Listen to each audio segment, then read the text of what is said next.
Tu palabra me da vida, confío en ti, Señor. Tu palabra es Lectura de la carta a los Hebreos. Hermanos, la palabra de Dios es viva, eficaz y más penetrante que una espada de dos filos. Llega hasta lo más íntimo del alma, hasta la médula de los huesos, y descubre los pensamientos e intenciones del corazón. Toda criatura es transparente para ella. Todo queda al desnudo y al descubierto ante los ojos de aquel a quien debemos rendir cuentas. Puesto que Jesús, el Hijo de Dios, es nuestro sumo sacerdote que ha entrado en el cielo, mantengámonos firme en la profesión de nuestra fe. En efecto, no tenemos un sumo sacerdote que no sea capaz de compadecerse de nuestros sufrimientos, puesto que Él mismo ha pasado por las mismas pruebas que nosotros, excepto el pecado. Acerquémonos, por tanto, con plena confianza al trono de la gracia, para recibir misericordia, hallar la gracia y obtener ayuda en el momento oportuno. Palabra de Dios, te alabamos, Señor.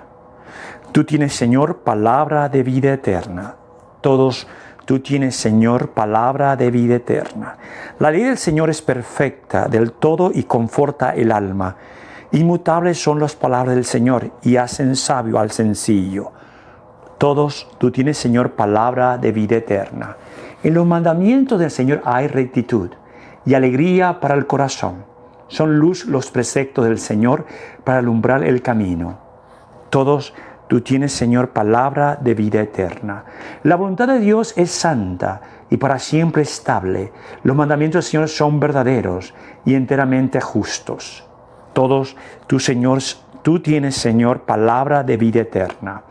Que te sean gratas las palabras de mi boca y los anhelos de mi corazón. Haz, Señor, que siempre te busque, pues eres mi refugio y salvación. Todos tú tienes, Señor, palabra de vida eterna. El Señor esté con ustedes y con tu espíritu. Proclamación del Santo Evangelio según San Marcos. Gloria a ti, Señor. En aquel tiempo Jesús salió de nuevo a caminar por la orilla del lago.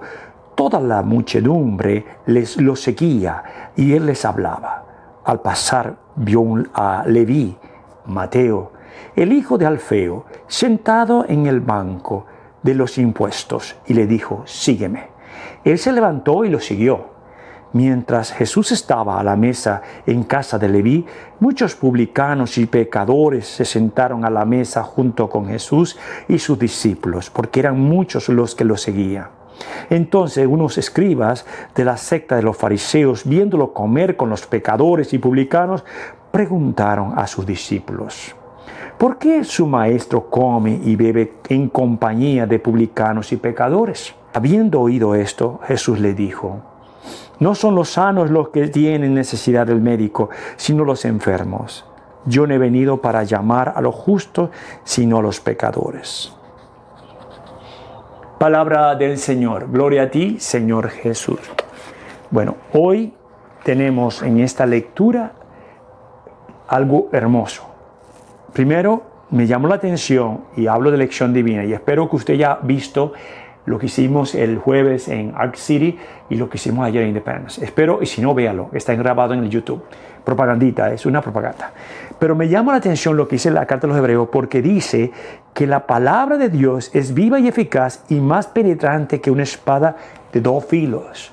En otras palabras, que cuando yo hablo de Dios, también me llega a mí y llega a lo más profundo.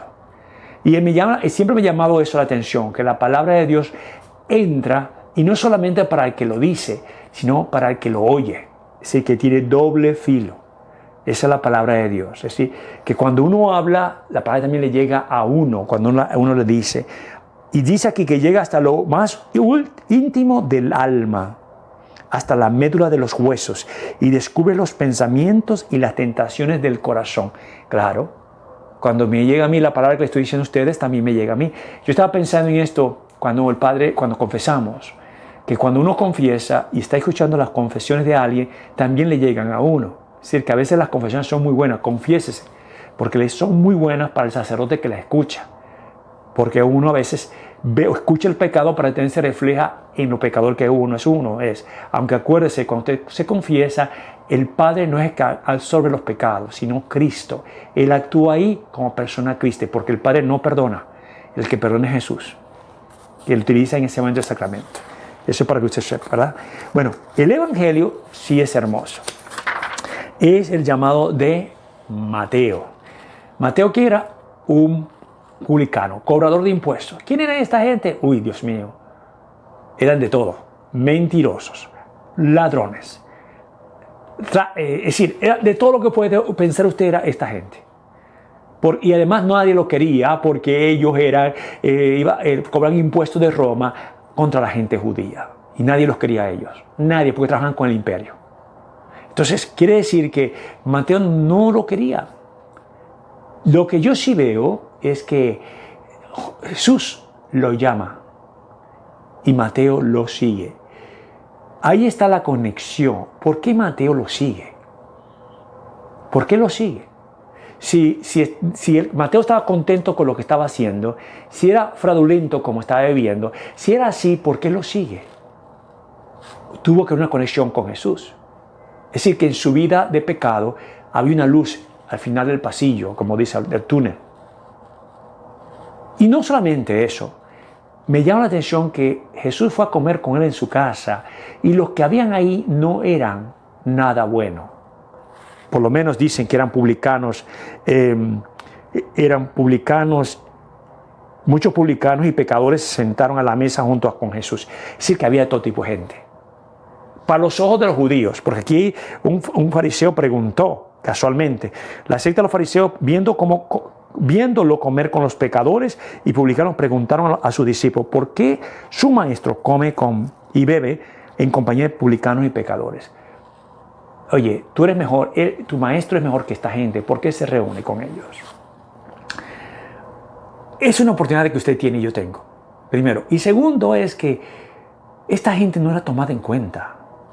Para ellos, para los judíos o los fariseos o todas las sectas que había en ese tiempo, esta gente no contaba, iban al infierno de acuerdo con ellos. Entonces, por lo tanto, que no contaban para nada.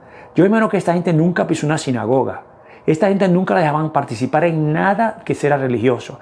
Por lo tanto, tú te mantienes en tu pecado, eso es cuestión tuya. Esto es cuestión tuya. Perdiste la oportunidad. Tú eres lo que haces con tu vida.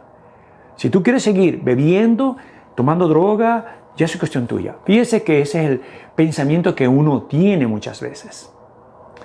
Pero Jesús tiene algo. Porque cuando fue a casa de Mateo, mucha gente lo seguía a él. Porque para Jesús esta gente valía. Aunque estaban llenos de pecados. Pero esta gente valía. Entonces, ¿qué pasa? Que se sientan con él a escucharlo. Pero escúchate lo que hablamos de los hebreos, que la palabra de Dios es de doble filo. Entonces quizás en la conversión de Jesús, ellos se dieron cuenta de cómo estaban y empezaron a hacer los cambios de vida. Y creo que eso es lo que tengo que enfocar este día en la misa, con usted y conmigo. Dios nos ama, pero quizás cuando escuchamos la palabra de Dios y entra, que una persona me dijo eso en Pittsburgh, cuando empieza, que la lectura del Mateo 13 decía esto, ¿no? Que cuando empieza a entrar, entonces uno se da cuenta cómo no es. Y ellos empezarán a ver cómo era la vida de ellos. Por eso que Jesús dice que van a entrar primero los publicanos, los pecadores, que los fariseos, porque se dieron cuenta cómo estaban ellos. Y los fariseos no, porque pensaban que así como estaban bien. Es decir, que muchas veces, hermano querido en Cristo, a veces es más difícil para una persona, diría yo, rígida en su comportamiento, que yo llamo orgullo, que es así la vida, que entra al cielo que una persona que tiene problemas y él se da cuenta alguna vez que está mal. ¿Me entendiste más o menos lo que dije? Que para veces es más difícil para una persona entrar al cielo cuando es orgullosa y piensa que es la persona correcta en todo. Porque no va a cambiar. Pero la persona que es pecadora o se siente mal, sí busca la manera de arreglar su casa. Ese fue Mateo. Pidamos al Señor entonces hoy en esta Santa Misa que nos ayude a todos nosotros a que la palabra entre. Que nos dé la oportunidad el Señor, que sí nos la da, para que sigamos llevándonos y acercándonos más a ese Jesús que tanto nos ama. En ella espera.